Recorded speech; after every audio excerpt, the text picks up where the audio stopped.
Welcome back to F1's most horrific crashes, a series where we shall be taking a detailed look into Formula One's most infamous and horrifying incidents, which involved marshals, spectators, and of course the drivers themselves. In our previous episode, we looked at some examples where the drivers were lucky enough to survive the crashes they were involved in. In this second episode, it is my sad duty to bring you those days in F1's history where drivers paid the ultimate price in their pursuit of speed and success. You may have been watching these incidents on TV, or perhaps you may have been watching from the circuit itself. Either way, the incidents that we're about to look into are still very much clear in the memories of those who sat and helplessly watched on as their heroes were tragically killed on the racetrack.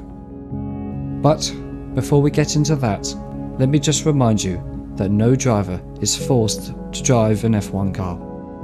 Each of them dreamed of reaching the top step of motor racing and were very much willing to do anything to achieve that. They loved motor racing, and nothing else would bring them the joy they experienced whilst racing in a Grand Prix event. They knew the risks and very much accepted that they themselves could possibly be killed in a racing car. If they couldn't accept that fact, it was time to pack your bags and go home. And it goes without saying, the following video contains footage of injury and death, which some of you may find upsetting and disturbing, so viewer discretion is advised.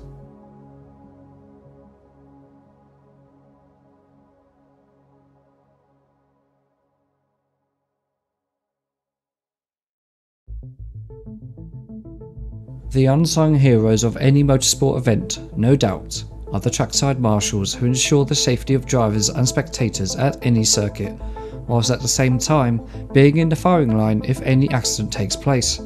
Medics, firefighters and flag wavers are all part of this mainly volunteer-run network, and without them, we would have no motorsport to love. I mentioned a moment ago that marshals are in the firing line if any accident takes place, and they have to ensure they can attend any incident as quickly as possible to ensure everyone's safety. It was just a regular Grand Prix weekend as the F1 circus came to Monza for the 2000 Italian Grand Prix, with Mika Häkkinen leading the Drivers' Championship, but Michael Schumacher was hunting him down to take that lead away from him, and he performed well in qualifying, securing pole position in front of the expectant Tifosi crowd, with Mika Häkkinen starting in P3. As the race got underway, Eddie Irvine in the Jaguar was the first retirement at the first chicane, but all eyes were on Schumacher in the lead, with Mika Häkkinen following in second after a brilliant start. The broadcast was still following Eddie Irvine getting out of his Jaguar, but cut away just in time to witness a huge accident going into the Della Roggia chicane. Has obliterated the polystyrene blocks, rejoins last, and Michael Schumacher is exactly where he wants to be and needs to be, and it's Eddie Irvine in the Jaguar who is the first retirement. And wow, that's the two Jordans and a that's Trulli and and there's many cars piling in at the back. Terrible accident there, and of course the red flag will have to come out. I can't see that they can handle that one under the safety car. There look to be far too many cars involved in that. Two Jordans appeared to get together and then come into the back of the third and fourth place runners. Safety car is deployed.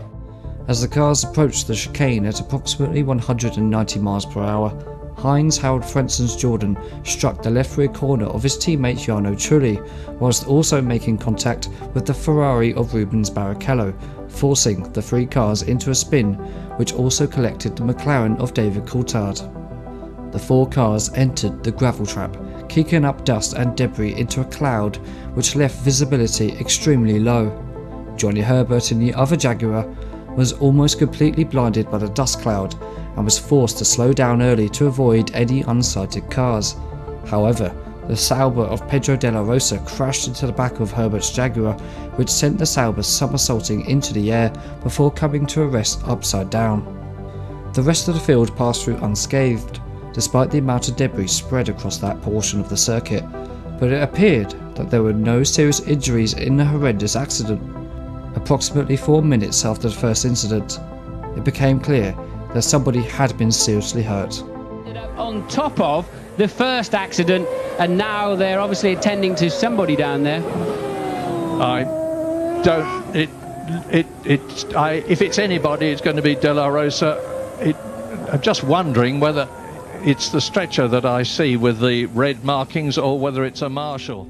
It was not Pedro De La Rosa that was being attended to, but instead a trackside marshal, Paolo Gislimberti.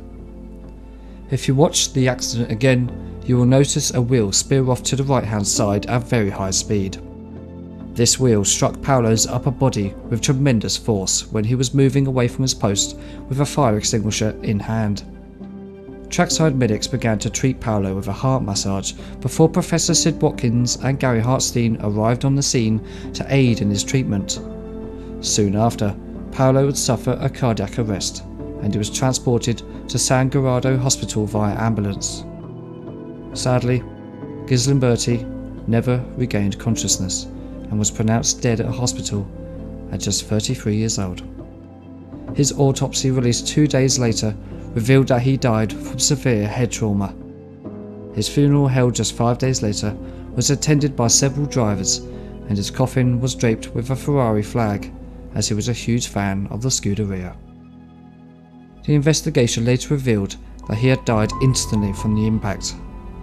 In response to this incident, wheel tethers, which are there to prevent wheels coming completely disconnected from the car in an accident, were to be made twice as strong for the 2001 season and beyond. Unfortunately, this did not stop further incidents with flying wheels, as just 5 races later at the season opening 2001 Australian Grand Prix, spectator marshal Graham Beveridge was killed by another flying detached wheel, this time coming from the BAR Honda of Jacques Villeneuve after a severe high-speed collision with the Williams of Ralf Schumacher on the run towards turn 3. Early, actually, they've got to clear. Oh God, that was a terrific blow. Despite the risks, marshals continue to put their lives on the line to make sure everyone has a safe weekend. And we, as fans, very much appreciate everything they do.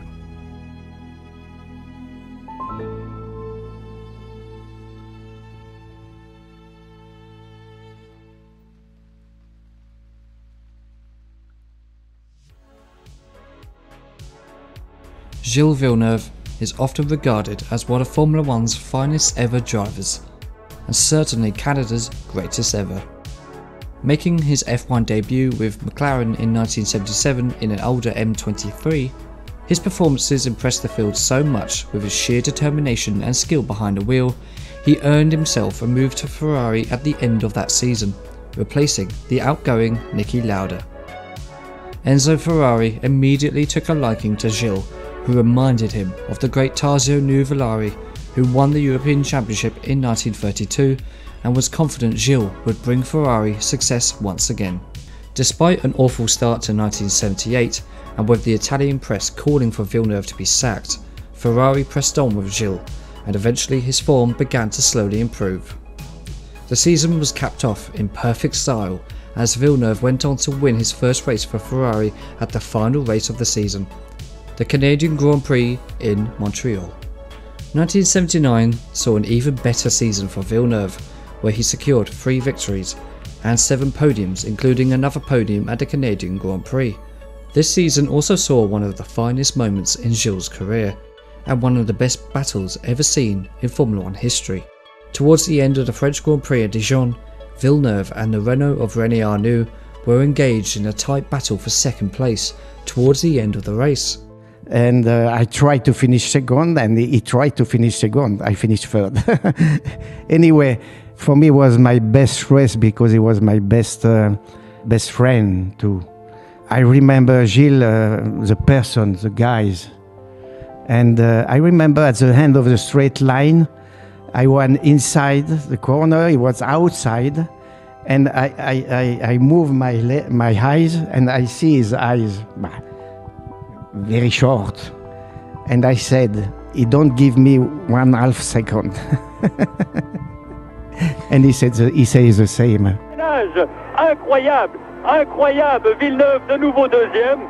Banging wheels, lap after lap, The crowd cheered the two best friends on in sheer appreciation as both drivers would not give up on each other. Mais c'est fou, ils vont se toucher bientôt. Et Arnoux passe. Ils sont côte à côte. C'est incroyable. Arnoux va sortir. Ils sont fous. C'est de la folie ce dernier tour. Ils se touchent, chaque qui mieux. Attention, Arnoux deuxième, c'est de la folie. Et Arnoux deuxième, mais Villeneuve le reprend. Ils vont se sortir. Ils sont passés 2 fois dans ce dernier tour. Gilles only just managed to take second place on the final lap, with Arnoux following very close behind. Villeneuve would eventually finish second that season, just 4 points behind his Ferrari teammate Jody Scheckter. Ferrari then went on to struggle for the next 2 years with uncompetitive cars, but Villeneuve had this unique ability to really push any car he had above and beyond its capabilities. The sight of a sideways Ferrari reassured onlookers that Gilles was in complete control. This skill was best seen in Canada once again in 1981, where during a very wet race he had a minor accident which damaged his front wing. Using only his peripheral vision to guide himself through the circuit as his forward vision was blocked by the damaged front wing, eventually the front wing would detach itself and he went on to finish third despite all odds being against him. This legendary performance proved to everyone that he was never going to give up and would fight for every point available right to the very end. Tragically, the end would come just 8 months later. Despite optimism ahead of the 1982 season, Villeneuve would have a miserable start with 2 retirements and 1 disqualification at Long Beach, California. The San Marino Grand Prix would fare much better for Ferrari. After the 2 Renaults retired with engine troubles, Villeneuve led the race with teammate and friend Didier Pironi behind him in second. 8 laps until the end of the race, Ferrari held out a slow pitboard to their drivers to instruct them to slow down to hopefully prevent a mechanical failure from either driver. Now, there are many different views as to what happened next, but Villeneuve saw this as an order to hold position until the end of the race, whilst Pironi saw the order that they were free to race each other. On that very same lap, Pironi passed Villeneuve at the Tosa hairpin.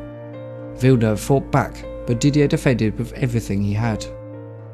On the penultimate lap, Villeneuve took the lead once again at Tosa and expected Pironi to remain behind him for the remainder of the race, believing that Pironi was simply putting on a show for the Italian crowd, which had otherwise seen very little action that day.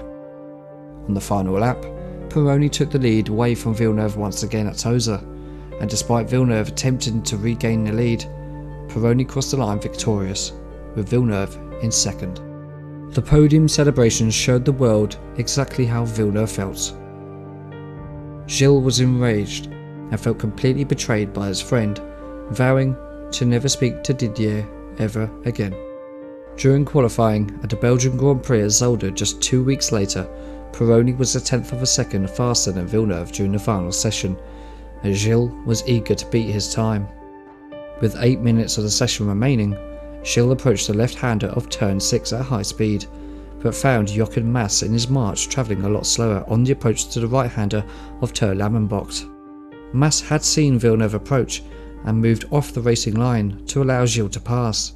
Unaware of Jochen's intentions, Villeneuve also moved to the right-hand side at the exact same time in order to pass the slower Mass, and in an instant, nothing could be done to prevent what was to happen next.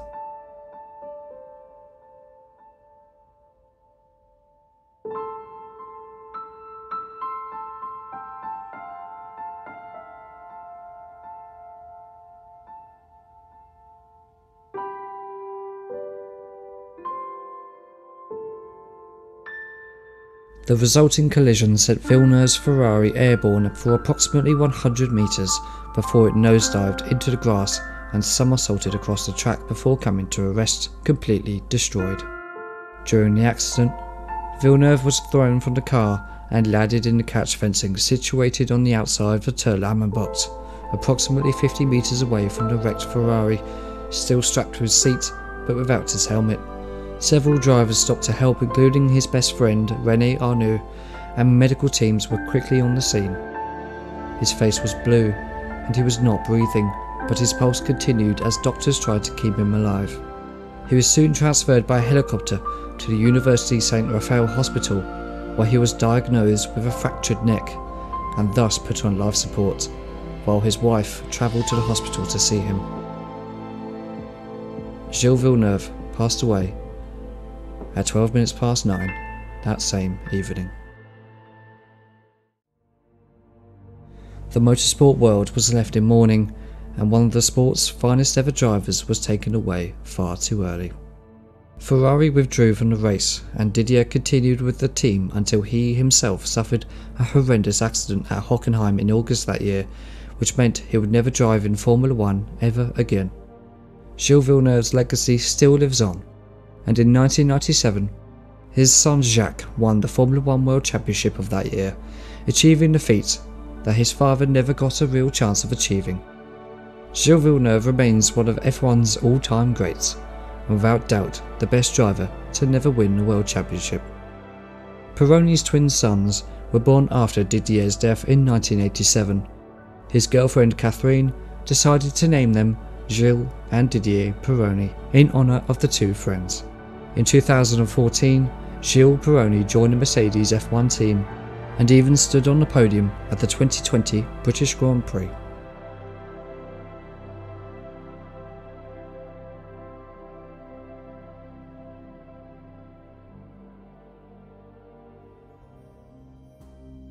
Just over a month after the death of Gilles Villeneuve, F1 would witness another tragic event, this time occurring at the start of the Canadian Grand Prix. Riccardo Paletti was in his first F1 season at 23 years old, joining the Osella team whilst by his own admission still getting to grips with single-seater racing, but decided to step up after encouragement from his sponsor, Pioneer. Despite the lack of experience, Paletti chose a different path in his approach to F1 racing, putting his fitness and diet ahead of anything else. This is commonplace in F1 now, but back then not many drivers put their physical health seriously, and certainly didn't feel it would help with driving performances. Paletti had entered every race of the season so far, but only managed to qualify for the San Marino Grand Prix, largely due to only 14 cars entering amidst the ongoing FISA-FOCA war, which led several teams boycotting the race.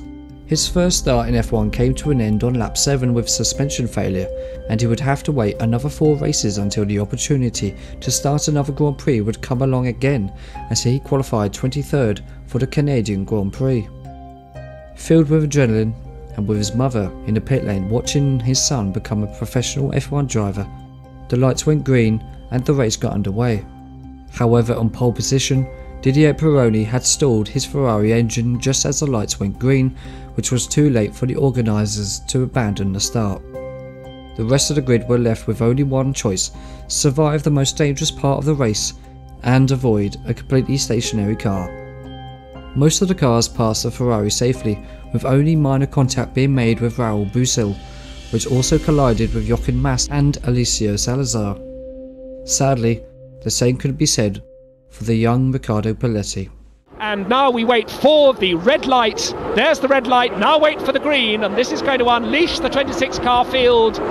There's the green light, the field, and Pironi's in trouble. Pironi hasn't moved, the rest of the field goes, the two Renaults getting away, and there's all sorts of trouble on the grid. Pironi had stalled and several cars involved, and one car, it looks like one of the Osellas, has hit very hard the back of Pironi's car. Pironi out of the Ferrari now, going over to the stricken Osella. It was a huge impact. The Osella crashed into the back of the stationary Ferrari at 110 miles per hour, completely crushing the front end of the car. Paletti was left sitting motionless in the Osella with his chest wedged against the steering wheel. And then a truly horrifying sight played out in Montreal. In the Osella team, and the car's on fire. The car has burst into flames. Of course, it's absolutely full of fuel because at the start of the race the tank's absolutely full, and although these are safety tanks, the impact of Paletti's car when it hit the back of Pironi's obviously has ruptured the tanks. There's petrol on the road. The marshals there, you see. As doctors including FIA Dr. Sid Watkins and fire crews arrived on scene to assist and stabilise Riccardo, the fuel tank suddenly ignited, catching everyone by surprise. Medics, fire crews and Didier Pironi fought the flames with any fire extinguisher they could find. All the while Paletti sat unconscious in the Rector cellar, and his mother screaming out his name from the pit lane in absolute horror. When the fire was finally put out, Paletti was without a pulse, and it took another 25 minutes to cut him out of the car as sparks from cutting equipment threatened to reignite the fuel. He was quickly transferred by helicopter to the Royal Victoria Hospital, where he was pronounced dead shortly after arrival at just 23 years old, 2 days shy of his 24th birthday, where he was to celebrate with his mother. Paletti suffered a torn aorta and fractures to both legs, most likely due to the front of the car being pushed inwards and onto his chest. Track doctor Jacques Boucard would later state that Paletti's pupils had already dilated by the time they got to the scene, and the extraction time made no difference to his survival chances, as he was already dead before the fire ignited. This accident highlights the dangers of cars stalling on the grid as the lights go out, and we already looked at one severe incident in episode 1 which should never have happened in the first place. F1 wouldn't see another death occur until 1986, when Elio De Angelis was killed during testing at Paul Ricard, and the last death during a race weekend until the 30th of April 1994.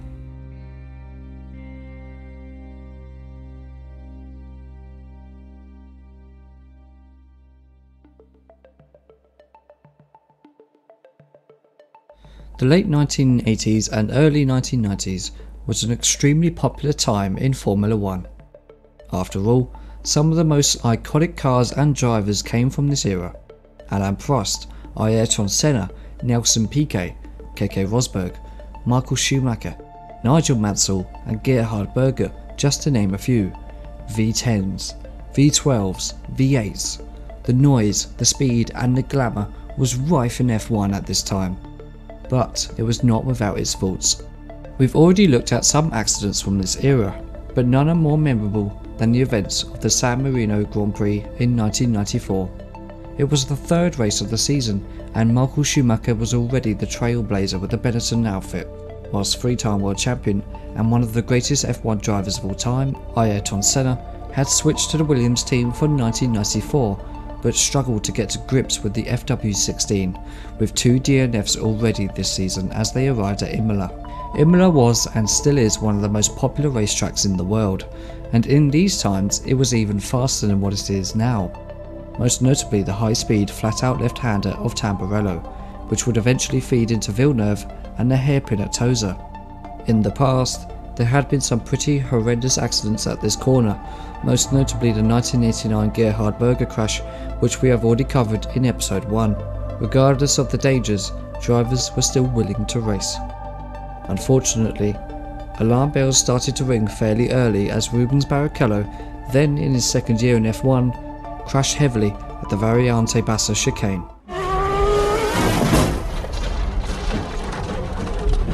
He touched a curb on the high-speed entry to the chicane, which launched the car into the air and impacted the top of the tyre barrier at 140 miles per hour, in an impact force measured at 95 G. Luckily, Rubens only suffered a sprained wrist and a broken nose, and was able to return for the next race in Monaco.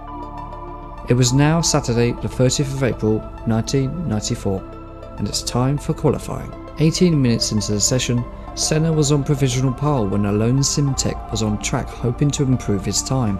The driver was 33-year-old Roland Ratzenberger, who is enjoying his debut year in F1 on the back of an impressive 11th place finish at the Pacific Grand Prix in Aida 2 weeks earlier, despite the Simtech car being one of the slowest on the grid. On his first flying run, Ratzenberger approached the Villeneuve curve at approximately 200 miles per hour, when suddenly his front wing failed and jammed itself under the front end, leaving the car unsteerable as it headed for the concrete wall. You don't get a real appreciation of how fast they're coming through that chicane on the TV, and they carry a lot of speed. Oh, And Ratzenberger has had a heavy shunt indeed. We're going just to see there's movement in the cockpit, but that is a heavy impact on the left-hand side of Roland Ratzenberger. And again, marshals very quickly indeed. And I suspect that's the same part of the circuit that we saw that accident. And in fact, no, this is not. This is coming down the straight through the Villeneuve curve and into Tossa Herpen, and he's gone off onto the left-hand side of the track. That is flat out 190 miles an hour. Red flag once again all round the circuit. Doctors, marshals, fire attendants, and you can see straight away attention being given to Roland Ratzenberger. The Simtek hit the concrete wall at 195 miles per hour, with an impact force measured at 500 G, the highest ever recorded in an F1 car. The car continued to travel along the circuit, disintegrating as it went before eventually resting in the middle of the Tossa Hairpin. All the while, Roland's head moved violently from side to side in the cockpit. Medics were quick to the scene, and Roland was transported to Maggiore Hospital, despite attempts to save his life. He was pronounced dead at 2:15 that same afternoon, with millions of people watching all over the world, and F1 had witnessed its first fatality since Paletti in 1982. His injuries were so severe that an investigation revealed that he died instantly on impact. This accident sent shockwaves across the world, and the entire paddock was left devastated by the news. None more so than Ayrton Senna, who was visibly shaken by the news and decided to take no further part in qualifying. Professor Sid Watkins would write in his memoirs that Ayrton broke down in tears over the accident, and he tried to convince the Brazilian to pull out of the race. But Senna refused. Sunday, 1st of May 1994. It's race day for the San Marino Grand Prix, and Senna was on pole position with the Benetton of Michael Schumacher starting in P2. Earlier that day, Senna enjoyed breakfast with his former rival and now retired Alain Prost, as they held a discussion about improving safety in F1, as it was clear at this point drivers were no longer safe. They both agreed on working together on this problem, and Senna later gave a heartfelt message on radio to Alain when he did a demo lap in his Williams for French TV.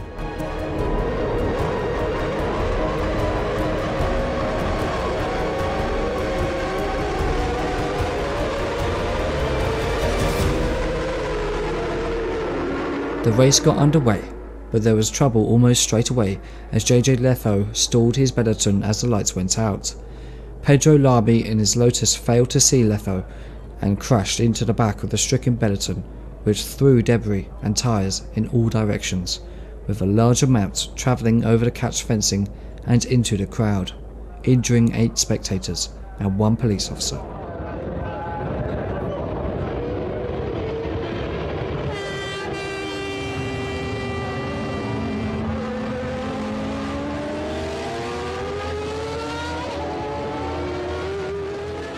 The safety car was brought out and the surviving cars all lined up behind the Opel Vectra, which many believe was unsuitable for a safety car, and Senna was visibly annoyed by the car's slow speed, even pulling alongside at one point to encourage it to speed up. Eventually, the safety car pulled in and the race got underway once again at the start of lap 6, with Senna leading and Schumacher following closely in second, with the BBC commentators of Murray Walker and Jonathan Palmer remarking at how quick the German simply was. On lap 7, Senna was still leading, with Schumacher still hot on his heels and far ahead of the rest of the pack. They both entered the fast Tamburello curve at 190 miles per hour. Suddenly, the future of Formula 1 would never be the same again, as the unthinkable happened. He was going to do that. That would slow him down far more than his performance here looks, and it looks that perhaps that was a Benetton smokescreen. I'm not quite sure why they were so far off in the warm-up, but he is really not losing much to Senna at all. I would say basically he's right with him. Well, we are right with Michael Schumacher now, and Senna! My goodness! I just saw him plunge off to the right, and Senna has joined Pedro Lamy and JJ Lethot in a shattered motor car. You can see the debris on the right. What on earth happened there? I don't know. whether it was a sudden loss of downforce for some reason, but Senna is still in the car. It means to say, of course, that Schumacher has gone into the lead, but the important thing is now, how is Ayrton Senna, with the marshals already waving the yellow flags? No passing. Yes, this looks very severe indeed. Ayrton Senna suddenly continued on in a straight line whilst negotiating the exit of Tamburello and crashed head-on into the concrete wall at 135 miles per hour, as Senna had managed to apply the brakes, but there was not enough time to sufficiently slow the car down. Senna's Williams came to a rest shortly afterwards, with Senna sat motionless in the car as the other cars negotiated through the debris at high speed. Soon after, the red flag was shown and the race was stopped as medical teams rushed to Senna's aid, including his friend, Professor Sid Watkins.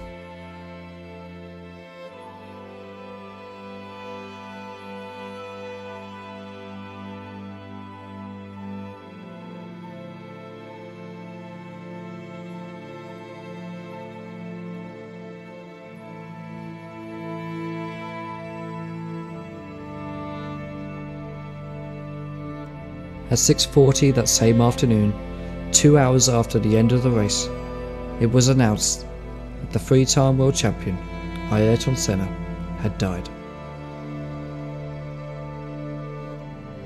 One of the greatest drivers to ever grace the tarmac was taken away in a matter of a few seconds, as the autopsy later confirmed that Senna was killed instantly by flying debris from his front right tyre and suspension, which penetrated his helmet. The actual cause of the accident is still to this day a talking point, but the most accepted theory is that the steering column of Senna's Williams failed. It was later discovered that the column had been cut and extended before the race upon Senna's own request to try and make the car more comfortable to drive. To further add to what was already a weekend of horror, Michele Alboreto came in for a pit stop on lap 48 of the restarted race. As he left, his rear right tyre came off his Minardi, which struck 4 mechanics who required hospital treatment. Despite calls from Bernie Eccleston and Niki Lauda to stop the race carried on. I'm guessing, but it wouldn't surprise me at all in view of the way this race has gone and the chaos in the pit lane and the fact that there's a stretcher there to see the race stopped. It's run the mandatory distance of 3/4 in order to enable full World Championship points to be awarded, although that is a bit irrelevant now too. And I wouldn't be at all surprised to see the red flags come out to stop one of the most unhappy races it's been my ill fortune to watch in my entire Grand Prix viewing career. As the dust settled in the aftermath of one of Formula One's darkest weekends, the news spread of Senna's death. A true legend was now ripped from millions of people's hearts, and at his state funeral 5 days later, 3 million people lined the streets of Sao Paulo to bid farewell to Senna, and several drivers were also in attendance, including his former rival, Alain Prost. The 1994 San Marino Grand Prix is one of the darkest weekends in F1 history, and the deaths of 2 great drivers will never be forgotten. Roland Ratzenberger's funeral was held on May 7th, and when inspectors examined Senna's wrecked Williams, they found a folded Austrian flag. Senna planned to display the flag upon completing the race in tribute to Ratzenberger. He never got the chance. Imola would also never be the same again, as the circuit saw an extensive redesign from 1994 onwards, which saw the installation of a chicane at Tamburello, another chicane at the Villeneuve curve before you have the Tosa hairpin, and a complete redesign of the Aqua Minerale sequence. The accidents would also lead to a huge improvement in the safety aspects of Formula One cars, which saw a dramatic change in the overall look of car designs from then on. Sidewalls were heightened to protect the drivers' heads, cockpit safety cells were also reinforced, barge boards were made larger, and the front ends were extended to protect drivers' legs. For the next 20 years, F1 would not witness another tragic event, and it was widely believed that F1 was so safe that it would never see a driver killed ever again. Then came the 5th of October 2014.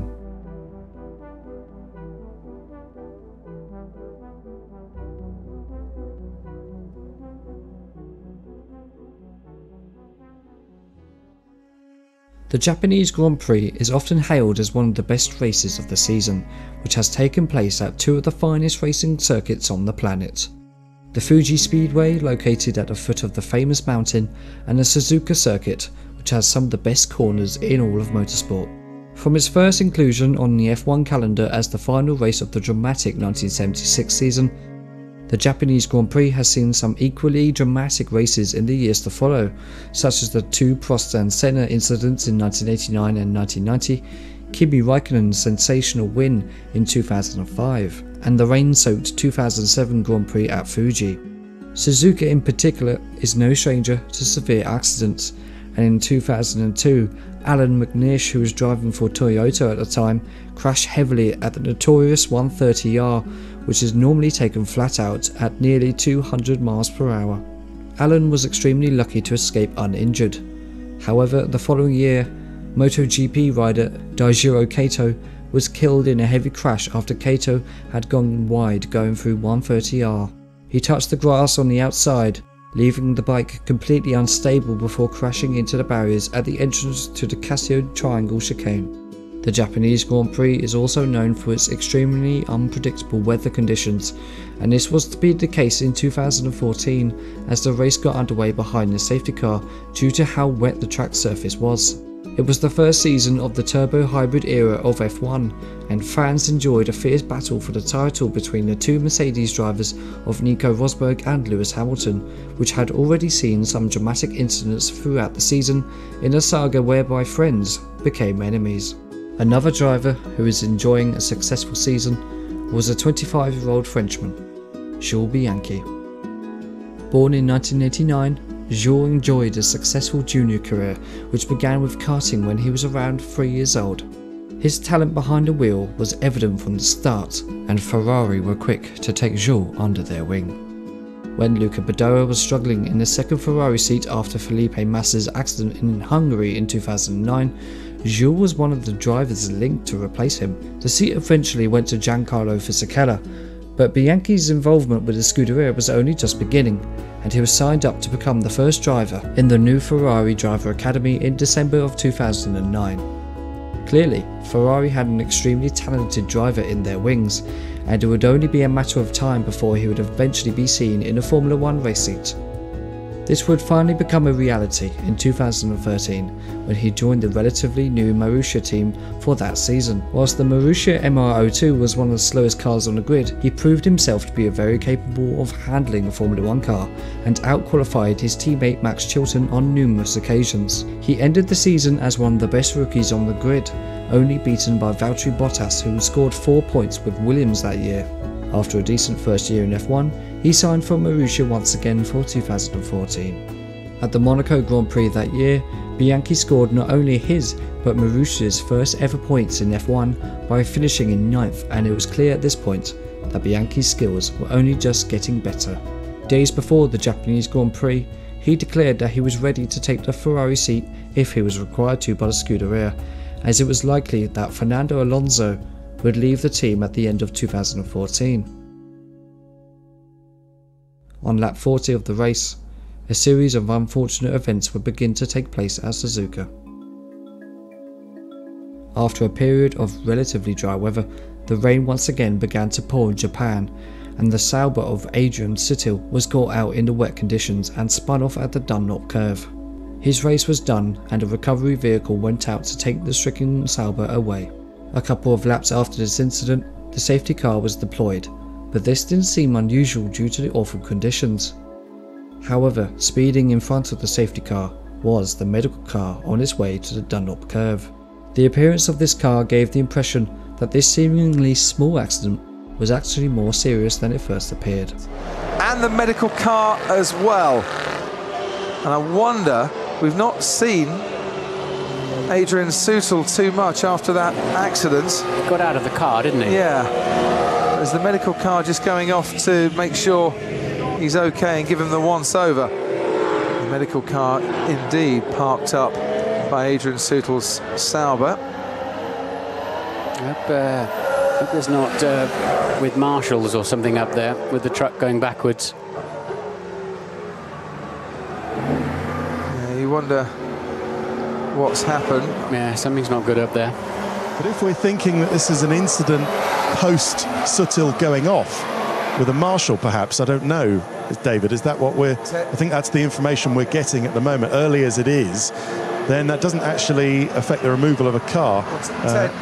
Sorry, David, yeah, go on. I'm just going to say, I can see the doctor and I can see some marshals and a stretcher being used. For whom? I'm not sure, and I don't think it's Adrian Sutil. I can see Adrian Sutil by the steps just to the left as we look at that lamppost. So I assume it's for a marshal down at that incident. After a few more laps of confusion as to what was going on, the Sky commentary team of David Croft and Martin Brundle spotted a small detail amongst the confusion which revealed the worst possible outcome. Because there's a Marussia there. Yeah, Jules Bianchi is out of this race, and I've just seen a piece of Marussia bodywork and confirmation there that it is Bianchi in that incident. Now, had Bianchi just gone off when Adrian Sutil then went off as well, or did he hit the car afterwards? As he hit the truck.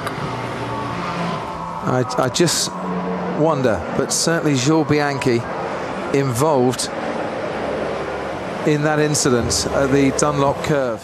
One lap after Sutil spun off at Dunlop, Jules Bianchi spun off at the exact same location at 132 miles per hour and headed directly into the path of the recovery vehicle. Whilst live TV viewers didn't see the incident take place itself, spectators at the circuit were unfortunate to witness the crash firsthand. In the aftermath of the race, footage of the accident taken by fans spread around social media, which revealed the sheer horror of what occurred.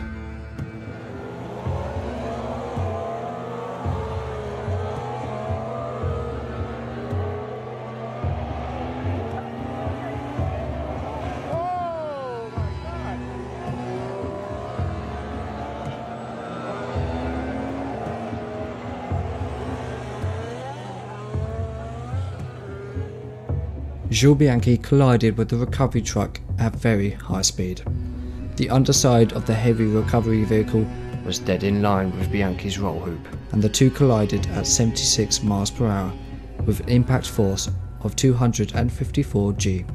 Whilst the truck did not make contact with Jules' head, the sudden and violent deceleration was simply too much for his body to handle. Jules Bianchi was instantly knocked unconscious upon hitting the vehicle, and Marussia's attempts to communicate via radio came back silent. Okay, sorry I'm out of breath. No, that's okay, Ted. There wasn't a very steep hill. It is.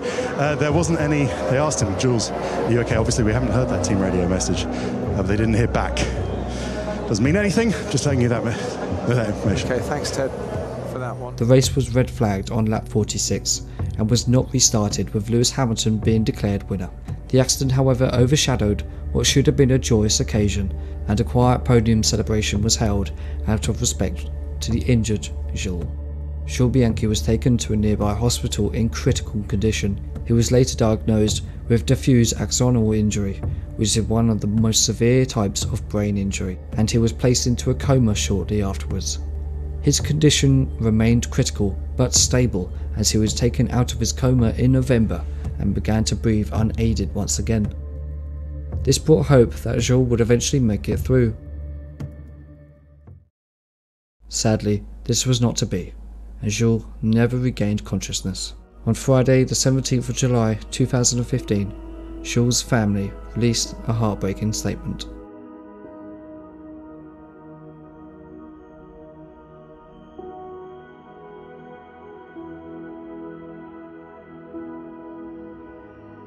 One of the best young talents the sport had seen in a very long time was cruelly taken away and sent the wider motorsport world into deep shock and mourning, which is still felt today and remains in many fans' memories and hearts. For the first time in 20 years, a driver had been killed during a Formula 1 race. The biggest question was why the safety car wasn't deployed earlier when Sutil's car was being recovered.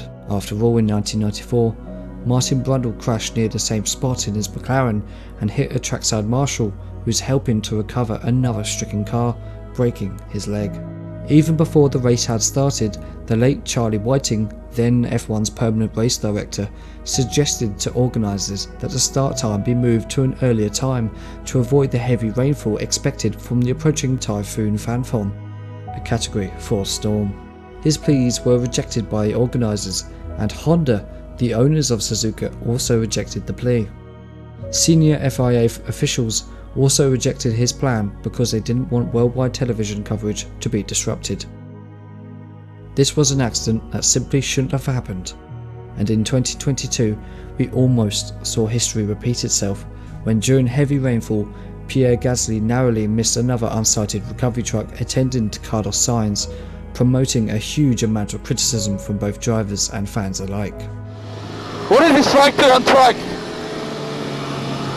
I'll pass next to it, like, this is unacceptable. Wonder what's happened. Can't believe this. For 2015 onwards, the virtual safety car was introduced. Inspired by the full course yellow used in the World Endurance Championships, when deployed, all cars on track are made to drive at a reduced pace, no matter their position on the circuit, until it is safe enough to resume race speeds. And F1 finally introduced a cockpit protection device in 2018, known as the Halo. Discussions regarding this device were well underway already after the events of Felipe Massa and Henry Surtees in 2009, but Bianchi's death left the FIA no choice but to do something regarding this issue.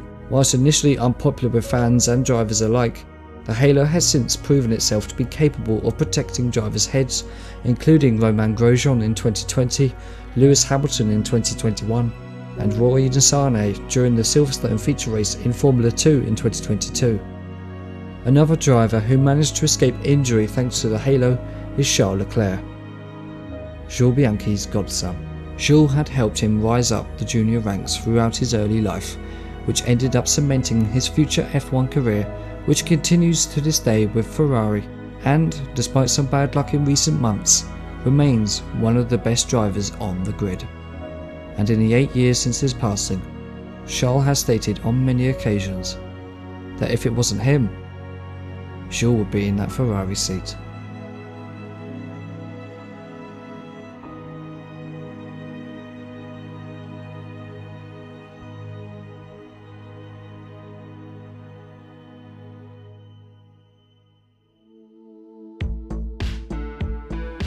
Ronnie Peterson was a rising star in Formula 1, having entered the sport in 1970 in a privately owned March before moving to the March team itself for 1971, where he would finish the season in second after scoring 5 podiums, including 4 second-place finishes.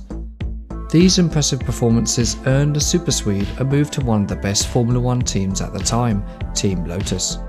For 1973, Peterson would be partnered with defending champion Emerson Fittipaldi, but the season would be reasonably disappointing as the Lotus 72 was beginning to show its age, despite Ronnie winning his first Grand Prix in France and would go on to win 3 more races that year.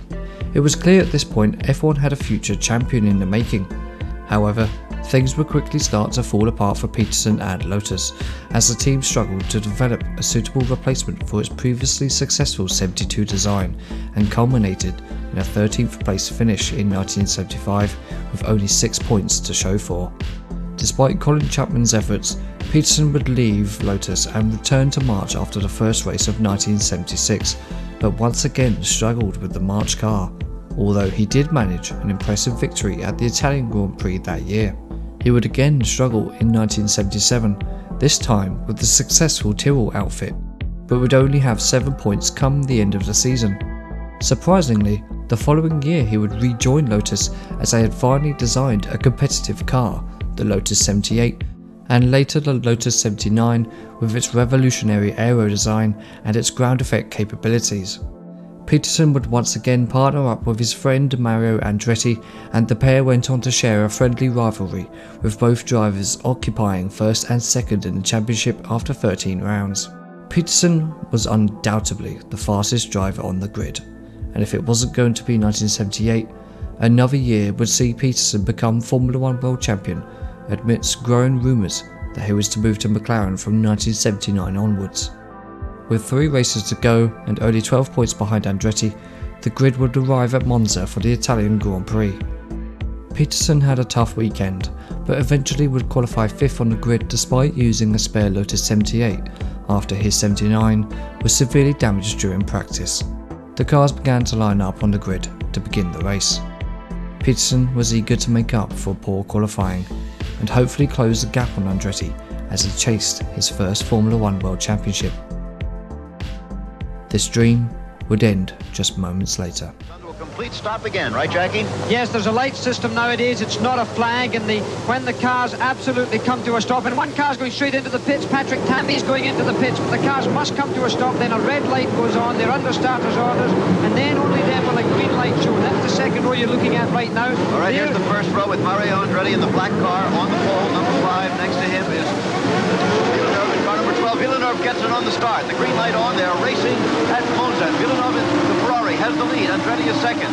Peterson is dropping back in the field as they head for that tunnel. There's an accident! There's a big crash there. It looked like a car in the centre of the field. It could have been a black car. It could have been Ronnie Peterson. It's a bad one. It's a big accident. These cars are full of fuel. The beginning of this, there's a driver. It looks like James Hunt running to the car that's burning there.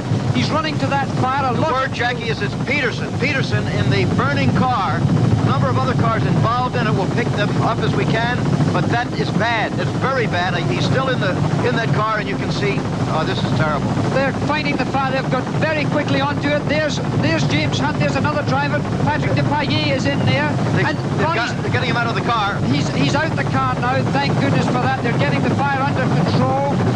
Yes, the car is Ronnie Peterson's car. The drivers themselves getting Ronnie out of the car. There's a lot of other cars involved here.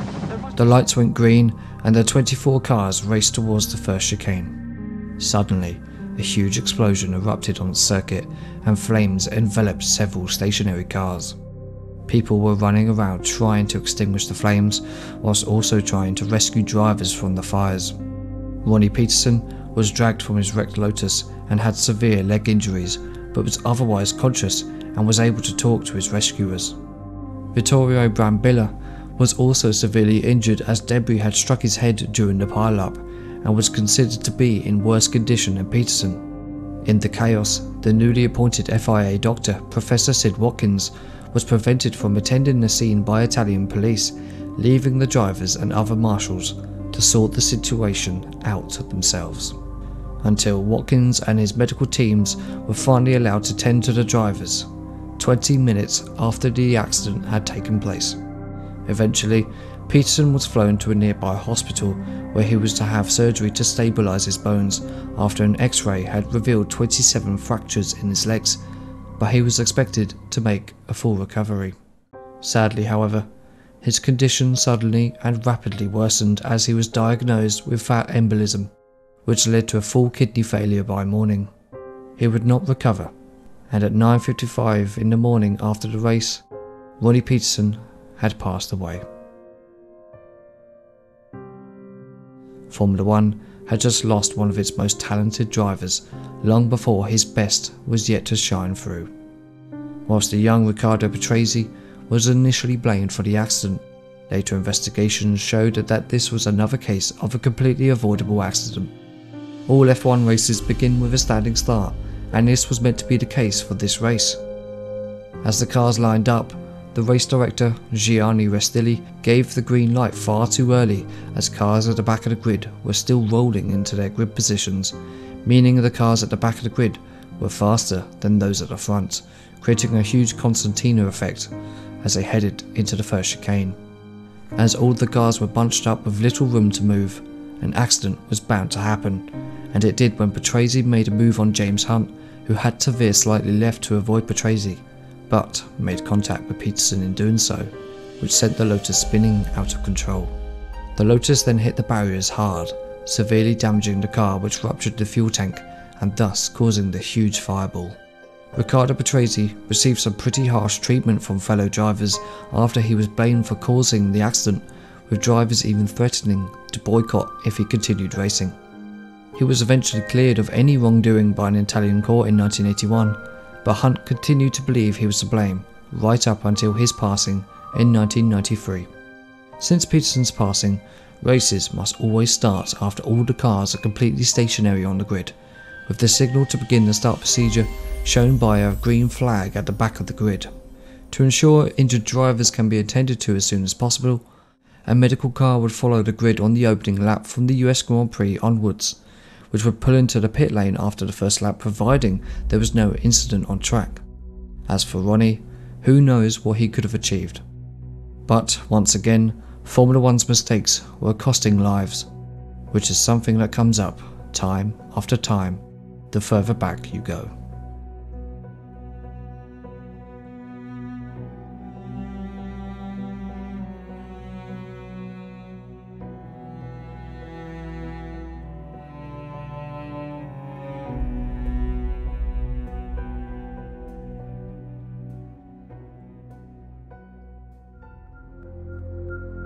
Without a shadow of a doubt, F1's most violent period was between the early 1960s and mid-1970s, during a time where the cars became faster and faster as each year went by, but the circuits weren't being upgraded to cope with the increased speeds. Drivers of this time accepted the fact that they may very likely be killed at any moment during a race weekend. It seems absurd to think like that now, but back then it was very real. And for the remainder of this video, we shall focus on this most brutal era. Monaco is one of the world's most famous racing circuits. Since the 1920s, the world's greatest drivers passed through the narrow streets of Monte Carlo, in front of the wealthiest people in the world. The jewel in the crown, that is Formula One.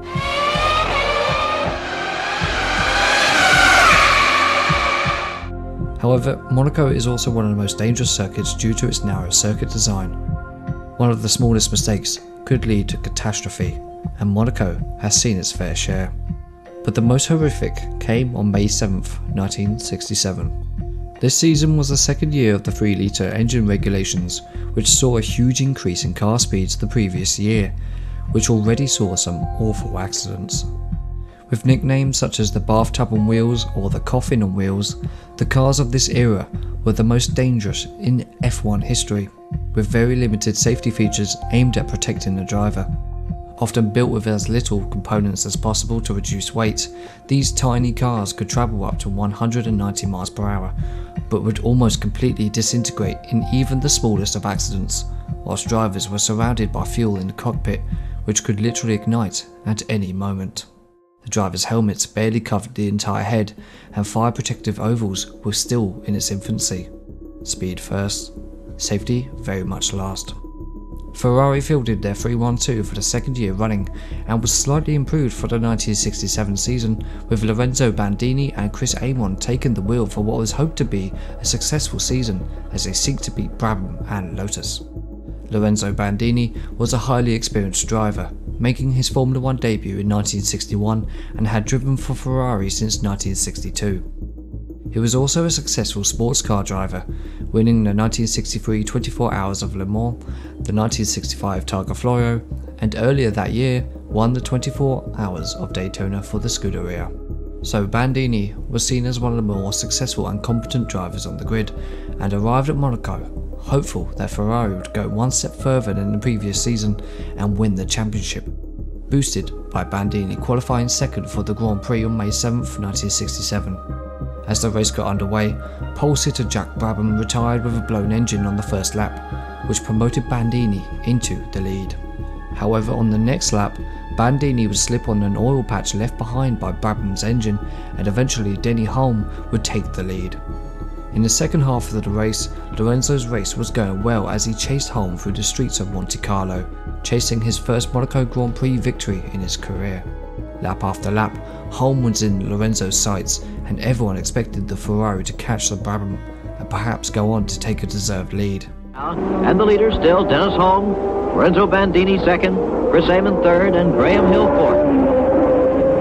Now Bandini. And Bandini's crashed. Good Lord, look at that. The car, it looks like it's upside down, Phil. Tremendous fire. This is gasoline, remember, they use in these automobiles. Terrible fire, and that is one of the other cars going through. The race is continuing. There's somebody coming out. There are firemen stationed around the course here. Nobody to the wreck as yet. I don't see Bandini, Phil. I don't see him. He was either thrown out or he's... Either that or he's still in the automobile. The Harbour chicane, or the Nouvelle chicane, is now a slow-speed, tight left right-hander which leads onto the straight before Tayback. But back in 1967, the chicane was more or less just a simple gap in the wall which could be taken nearly flat out if you were brave enough. If you veered slightly to the right, you would crash heavily into the straw bales and brick walls, and if you veered slightly left, you would also crash into a wall, with the added danger of being thrown into the Monaco harbour, which is exactly what happened to Alberto Ascari in 1955 and Paul Hawkins 10 years later. Lorenzo Bandini's Ferrari clipped the wall on its left-hand side, which sent the car into an erratic spin at high speed. The Ferrari collided with the adjacent straw bales, which also contained a hidden mooring head, resulting in Bandini's car being overturned and continued to slide down the straight upside down. The sparks caused by the accident ignited the fuel, igniting both the car and a large portion of that circuit in a fierce fire, with Bandini still trapped underneath. It took rescuers several minutes before the fire was extinguished, before they were able to turn the scorched Ferrari right side up and pull Bandini out from the wreckage. The fire reignited once again, but Bandini was already out and being transferred to a nearby hospital. All the while, the race continued almost as if nothing was happening. He sustained third-degree burns to 70% of his body, as well as 10 chest fractures. 3 days after the accident, Lorenzo Bandini passed away, aged 31 years old. In response to the accident, straw bales were banned from F1 immediately, as a straw merely acted to make the fire worse than it had to be. These were replaced by an extended guardrail for the following year. In a dark case of foreshadowing, Bandini acted as an advisor for film director John Frankenheimer during the making of the 1966 classic Grand Prix. As they explored potential sites for a crash scene during the Monaco segments, Bandini recommended the harbour chicane, and this location would thus be used as the location for the scene. Who would have known that a year later, this was to be the exact site for Lorenzo's own death.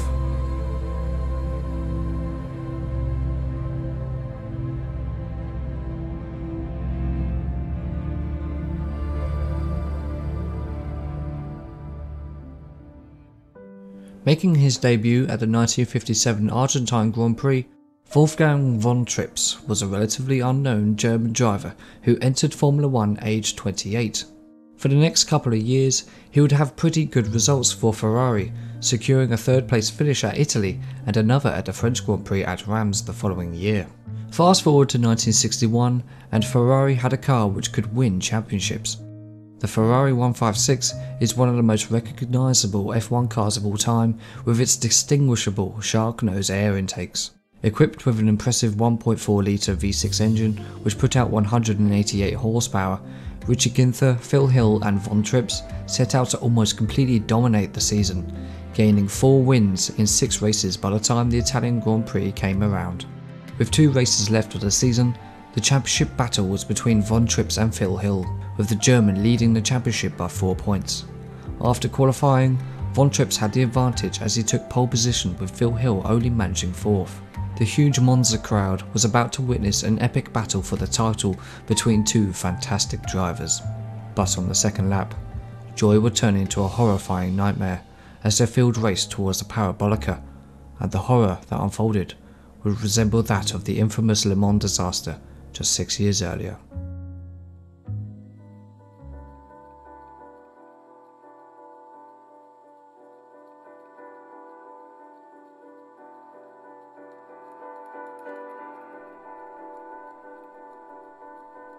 Von Trips was just ahead of the Lotus of Jim Clark, who was keen to get ahead of the Ferrari as the two were driving nose to tail. Suddenly, Von Trips would veer slightly left, making contact with the Lotus, which sent the Ferrari spearing off to the left at high speed and straight towards the fence line. Packed tightly behind the waist-high fence was thousands of people keen to watch a good motor race. Von Trips' Ferrari went up the embankment and went straight into the crowd. The impact sent the car into an airborne spin as the Lotus, which had also gone up the embankment and into the fence, passed underneath. When the Ferrari landed, Von Trips was ejected and thrown across the track and landed onto the tarmac hard before coming to a rest on the side of the track. Wolfgang Von Trips was killed instantly. 15 spectators were also dead after the Ferrari had hit the ground line. Unless you were in that area, there was no announcement of the tragic event, and the race was not stopped due to fears that the exiting crowd would block ambulance crews trying to get to the circuit. Phil Hill was also not made aware of the severity of the accident, and he eventually went on to win the race and claim the championship with one race to go. The crowd celebrated his achievement, and he was seen on the podium, celebrating just like any other, completely unaware of the death of his friend. Ferrari decided not to enter the next race at Watkins Glen for the United States Grand Prix. This accident would go down in history as one of the worst accidents in motor racing history, but thankfully organisers had learned their lesson and worked hard to make changes from 1962 onwards. Whilst the famous Monza banking had nothing to do with the accident, it was decided to ban it from Formula 1 events in an effort to slow the cars down. Furthermore, new safety walls, barriers and better fences were installed in response. Despite some other huge accidents that have taken place at Monza over the years, the scene that unfolded on the 10th of September 1961 has never been repeated in Formula 1. No one should ever attend a motor race and never come home.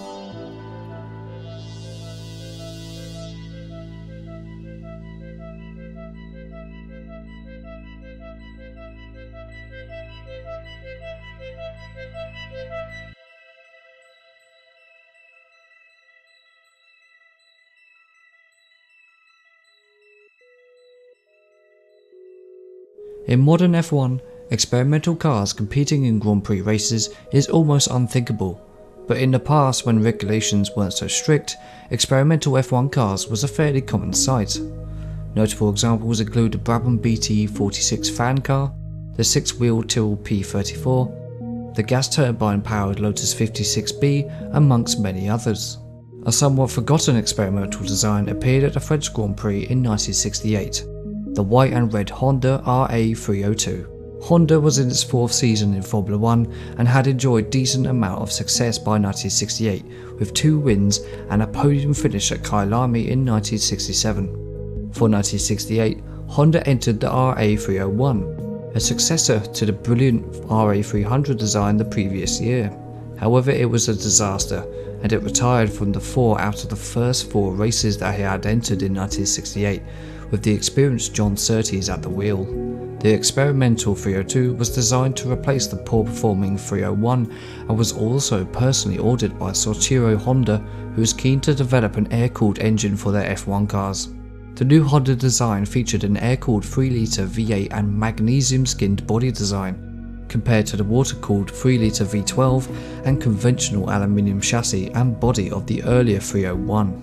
This design was built not only to be more reliable, but also lighter due to the significant amount of magnesium used, which would have given it slightly more speed. John Surtees would think otherwise, and after initial testing at Silverstone, refused to drive it again, labelling the 302 unsafe and a potential death trap, due to its severe stability issues. This left Honda in a tricky situation as the French Grand Prix was just weeks away and they had put in a heavy marketing campaign to showcase the 302 at that race weekend.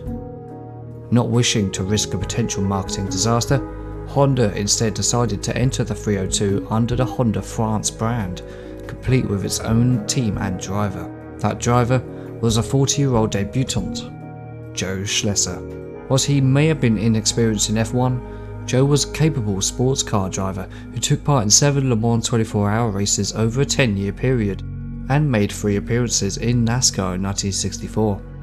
Joe was no stranger to open-wheel racing either, as he had previously taken part in non-championship F1 events in lesser powerful F2 cars and took part in both the 1966 and 67 German Grand Prix whilst driving a Matra F2 car, as both F1 and F2 races took place at the same time at the Nürburgring. Despite his age, Joe Schlesser was delighted to be offered the chance of taking part in his first ever Formula 1 championship event in a Grand Prix car. The venue was the Rouen-l'Essar circuit, situated in northwest France and was one of the fastest circuits on the calendar at the time, especially its near flat-out downhill sequence from turn 1 to 4, which had the nickname the Sea Flare, or the Six Brothers. However, it did have a reputation for severe accidents, and just a year prior, French touring car driver Jean-Claude Bernasconi was killed in an accident whilst negotiating this dangerous sequence of fast corners. Throughout practice, Schlesser struggled to get to grips with the 302 and could only qualify 16th and second to last, while Surtees in the older 301 managed 7th on the grid. The race got underway on Sunday the 7th of July, and the opening 2 laps were rather an eventful affair, with the Ferrari of Jacques Ickx leading as the pack came around to begin the 3rd lap and tackled the fearsome Six-Flare section once again. The excited crowd watched on as another fantastic Formula 1 race unfolded in front of them. On this 3rd lap, the excitement was shattered and replaced by one of the most horrific scenes in F1 history.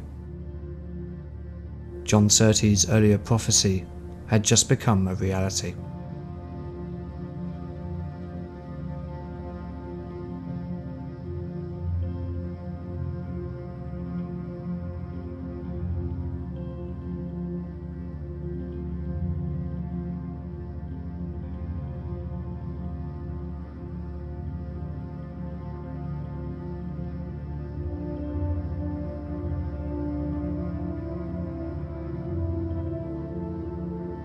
Joe Schlesser approached the extremely fast right-hander towards the end of the fearsome downhill section.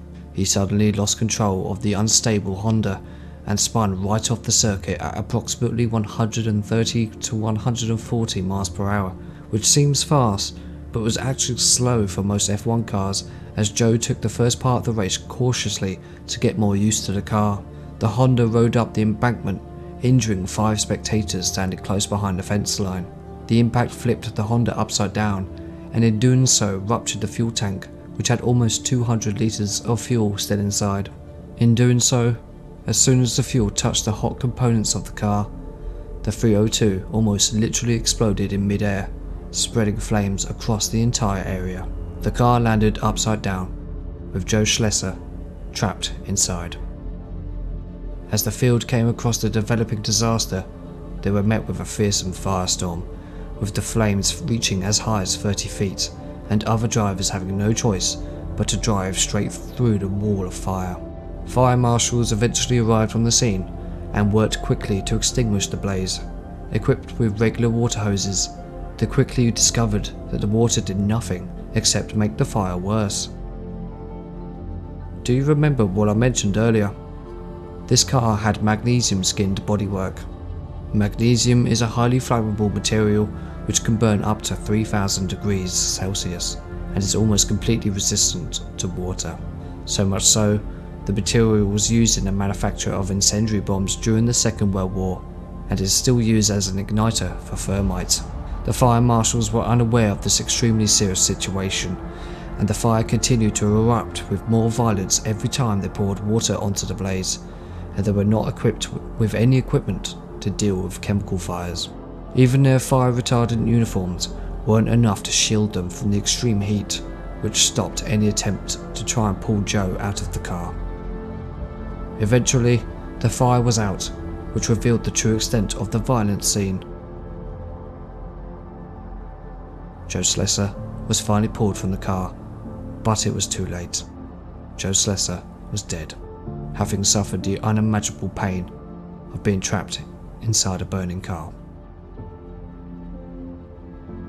Joe's wife, Annie Schlesser, who had been by his side throughout his racing career, was also in attendance that day and was extremely excited to witness her husband achieve his dream of becoming a Formula 1 driver.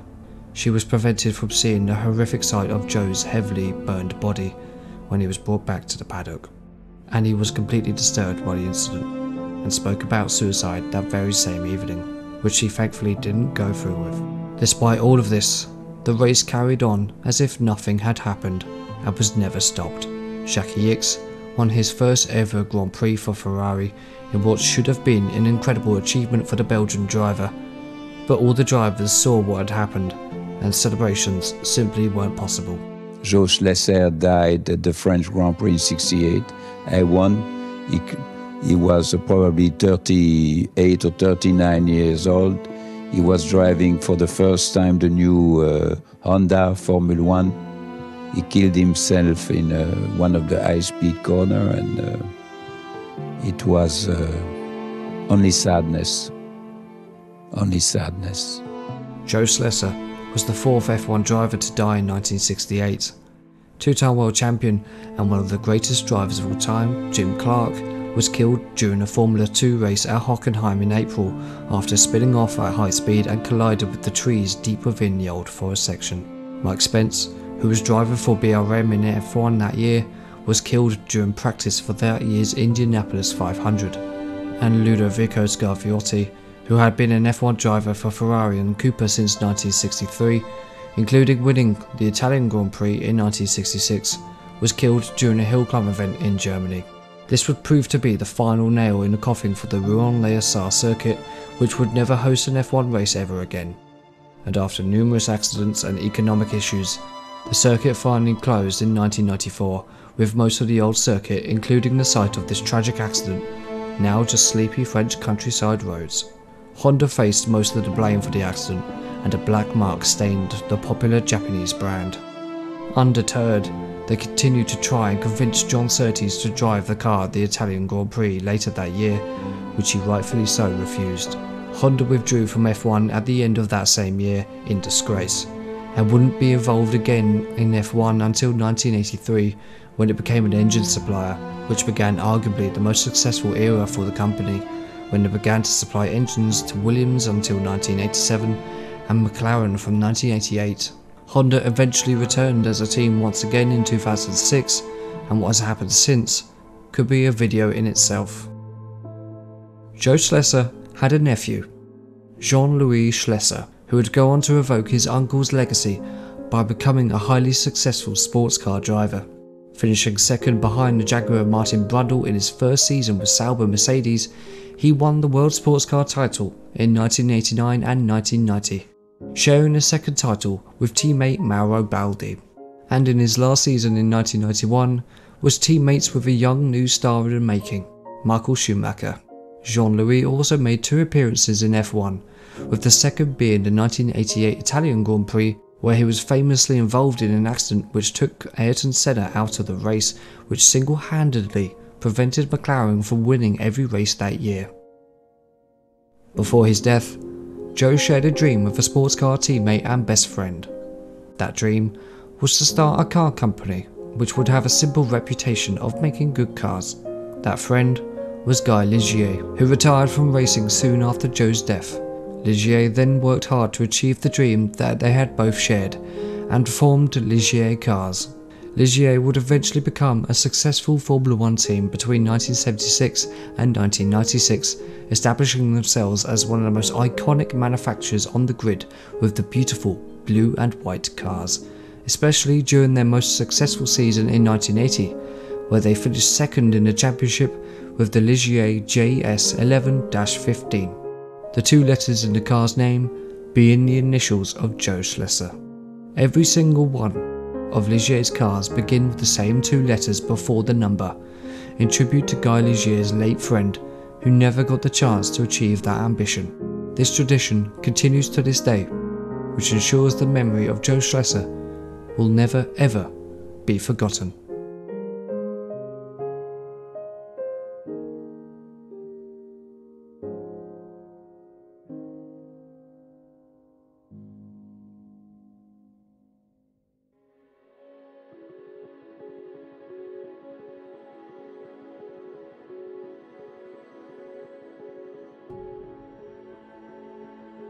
The only Welsh driver to ever win an F1 race, and the only Welsh driver to lead a championship Grand Prix, Tom Pryce had an exciting career ahead of him.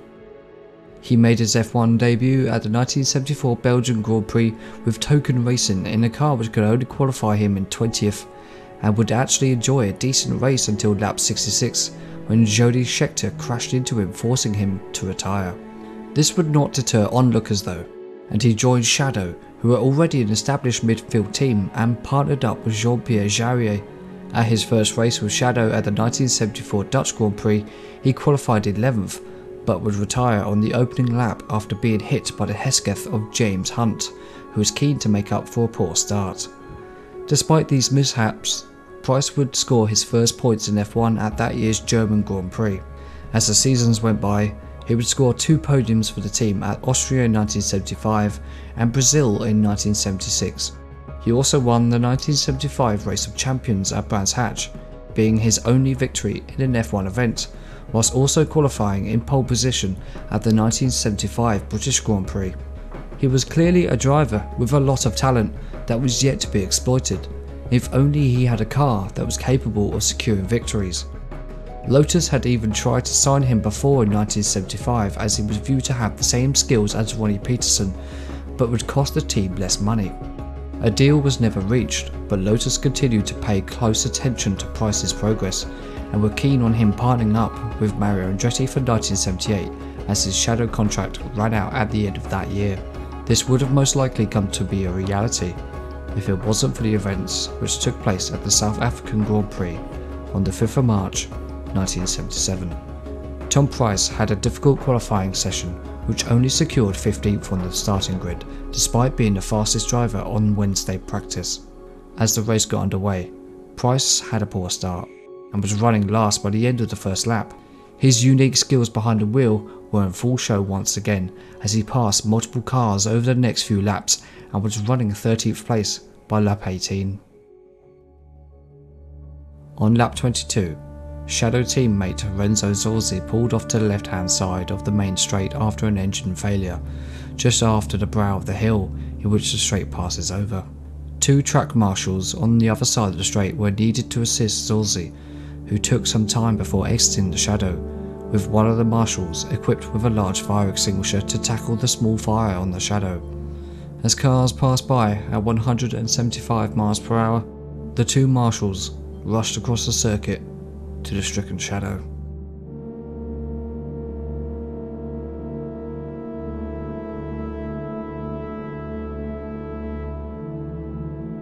I'll stop the footage there, because I simply cannot bring myself to show you what happens next.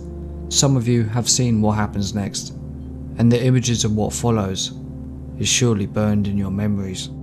And for those that haven't seen it, I will warn you, it is one of the most horrific scenes you will ever see in a Formula 1 event. The footage is available on YouTube, but if you decide to watch it, I will warn you once again, it truly is a horrific sight. The first marshal made it across the circuit, with the second following close behind. The second marshal was 19-year-old Janssen van Vuren, who was also carrying an 18kg fire extinguisher. As the march of Hans Stuck went over the brow of the hill, Stuck managed to see the 2 marshals just in time to swerve right to avoid them. Pryce was close behind the march, and as Stuck moved to the right, Van Vuren was dead in line with the shadow. There was absolutely no chance that Tom Pryce could swerve to avoid them, and Tom hit the marshal at 175 miles per hour, killing the 19-year-old instantly, sending his body up into the air and landed in front of Zorzi's car. This in itself was a horrific accident. That's only half of the story.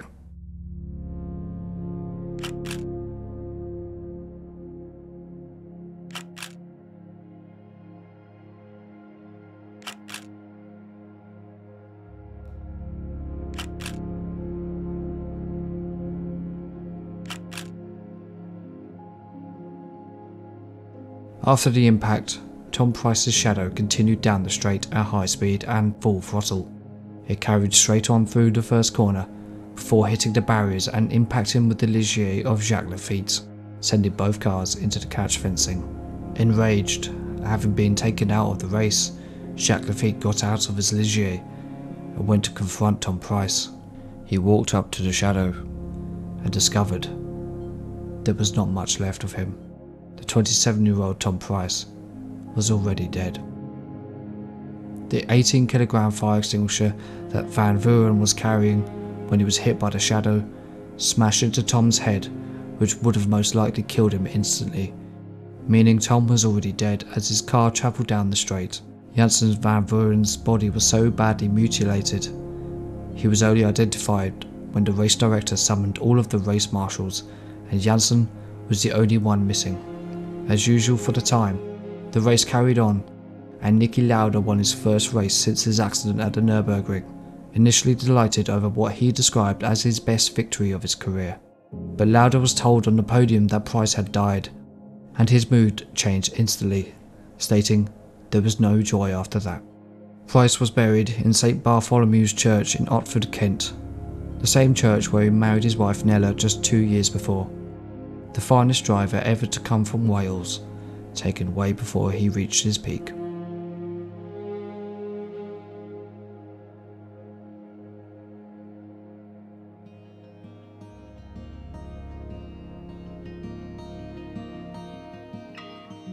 And now we have come to the final accident in this video, and this incident at the 1973 Dutch Grand Prix is probably Formula 1's darkest moment. The 25-year-old Roger Williamson was in his first year in Formula 1, having won the 1971 and 1972 British Formula 3 Championship titles. He clearly was a driver who had a lot of talent and a bright future ahead of him. After rejecting BRM, he joined March, where he made his debut at the 9th race of the 1973 season at Silverstone for the British Grand Prix. He qualified 22nd, which was pretty good going for a debutant, but the race was a disaster, as he ended up being involved in the infamous 9-car pile-up at the end of the first lap. Williamson and the rest of the drivers involved were all thankfully unhurt, but his March was a wreck and was unable to make the restart. The next race was at Zandvoort for the Dutch Grand Prix. The circuit had just seen some major safety upgrades, which included new barriers, a new control tower, the track was resurfaced, and the layout was slightly revised with a tighter right-hander at Panorama Box. Williamson would enjoy a slightly better qualifying, as he managed to place his March 18th on the grid, ahead of names such as Chris Amon and Mike Hailwood, and just behind the embassy of Graham Hill. By the time the race got underway, and after a handful of incidents had taken place, Ronnie Peterson was leading in the Lotus, and the race began to settle down. But by the end of the 8th lap, people in those grandstands would start to see a large plume of black smoke billowing from a location which was unclear at the time. What they or the organisers knew at the time was that it was actually a car. Roger Williamson passed through the flat-out S's at Hondenvlak at very high speed, before a sudden tyre failure caused his March to spear off into the barriers at the right-hander, which led onto the straight preceding the flat-out tunnel Oost corner. The March was catapulted over 200 metres down the short straight, and its fuel tank ignited during the time when the car was travelling. It eventually came to rest upside down, in flames, and with Roger Williamson unhurt, but still trapped inside.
Close friend David Purley, who was just behind Williamson when the accident occurred, immediately stopped to help save the life of his friend. He rushed across the track and ran straight towards the burning March.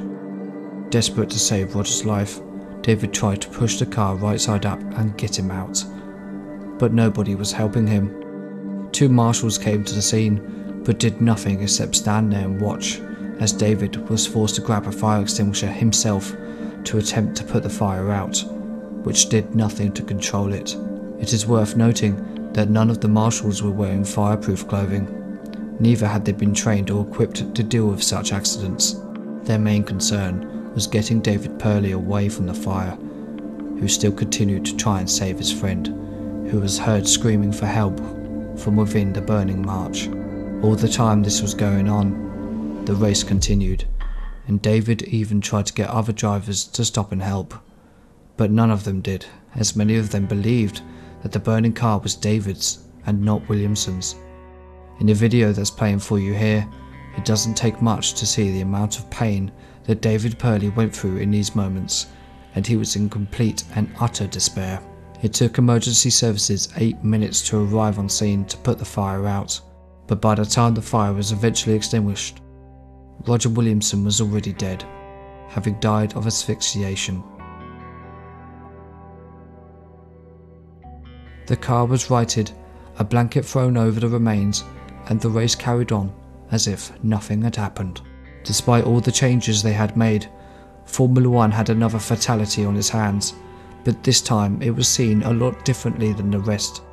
For many people, F1 had failed to save the life of Roger Williamson, whereby if there was adequate marshalling on hand to assist, Williamson would have had the chance of surviving.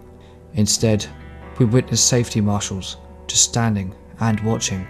Jackie Stewart won the race and was told by team owner Ken Tyrrell about what happened when Jackie pulled into the pit lane after the cool-down lap. Williamson's dead. There's no lap of honour. Quiet presentation. The pain seen in the eyes of Jackie Stewart, Francois Sever and James Hunt on the podium was clear to all who are watching. More efforts into safety had to be done, and after this horrifically sad incident, properly trained and equipped fire marshals would be stationed at every Grand Prix event.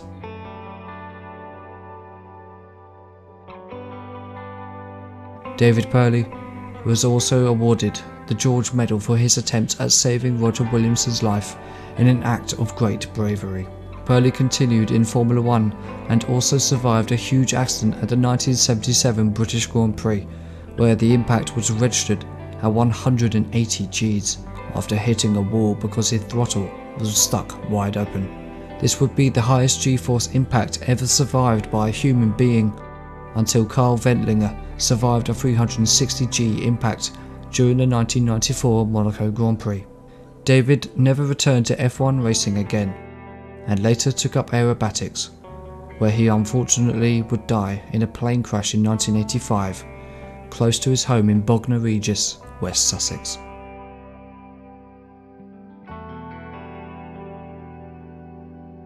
And now we have reached the end of this extremely sad episode. It hurt a lot to make, and I'm sure for a lot of you, it hurt to watch, and that's understandable. You are human after all. But why does it hurt? Is it because we'll never know how good some of these drivers could have been? Or we'll never get another opportunity to meet them in person? Or perhaps it's the wonderful and sometimes funny stories that come from their careers. Like when Gerhard Berger set off a fire extinguisher in Senna's Adelaide hotel room at 3 o'clock in the morning. Why? Because he thought it was funny. It could have been for many different reasons that we miss these men. But somehow, it doesn't always have to be dark. We as fans were extremely lucky to even get to see them in action. And as fans, we shared common ground with these drivers, a love and passion for Formula 1. So I don't want to end this episode on a sad note. I want to end remembering the good times. The times where we got to see them doing what they did best. Racing in Formula 1. Roland, quickly, there's a telephone call, please. Hello, who is this? Oh, hey, Margaret! Hey, it's Roland here.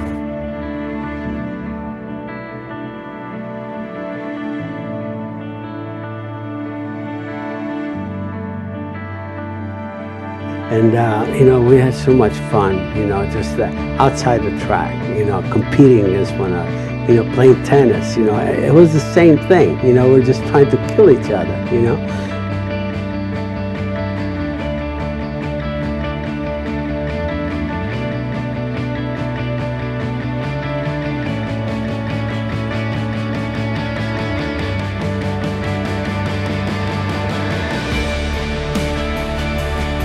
On the team's 64th attempt, Marussia finally beat Caterham to score their first Formula One points. Hi Jules, this is John. Mighty job, mate, absolute mighty. So which place is finished in the penalty? I think we're P9. I think we are P9. Very good race, Jules. Finally we have a point. I'm so happy.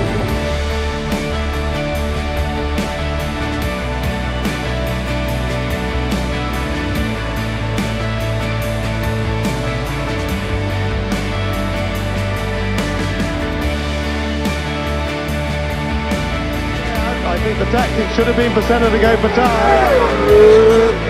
It's going to be too late. Wheel to wheel stuff. Look at this, they're almost touching. Et Arnoux deuxième, mais Villeneuve le reprend. Ils vont se sortir. Ils sont passés 2 fois dans ce dernier tour.